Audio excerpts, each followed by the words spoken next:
In today's video, I'm going to teach you how to select, move, and resize multiple objects in Microsoft Whiteboard. Whether you're on a pen-enabled device, using touch, or working with a mouse and keyboard, the basics are the same. Let's begin with a single object. Click or tap the item you want to work with. This could be a shape, a sticky note, an image, or a text box. When it's selected, you'll see a selection box appear around it. That visual cue tells you the object is ready to be moved or resized, and it helps you confirm you've targeted the right thing before you make changes. Now, if you need to work with more than one item at a time, there are a couple of easy ways to multi-select. On pen or touch devices, choose the Lasso Select tool from the toolbar. Then, draw a loop around every object you want to include. As soon as you close the loop, everything inside becomes selected.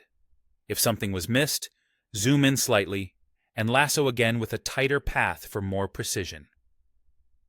And if you find yourself accidentally in ink mode, just switch back to the lasso tool and try again.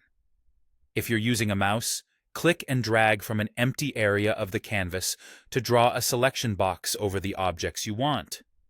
When you release, all items fully inside that box are selected together.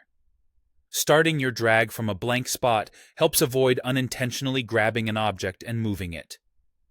On Windows with a keyboard attached, after selecting one item, you can often hold Ctrl and click additional objects to add them to the selection. This is handy for picking non-adjacent items without drawing a large selection area. Once your objects are selected, moving them is straightforward. Click, tap, or press with your stylus and drag to a new position. Everything you selected travels together, preserving relative spacing. For big repositioning, zoom out first to get more context, then drag. Zoom back in to fine-tune placement. If you accidentally drop the selection in the wrong spot, use undo to quickly revert. Resizing works similarly.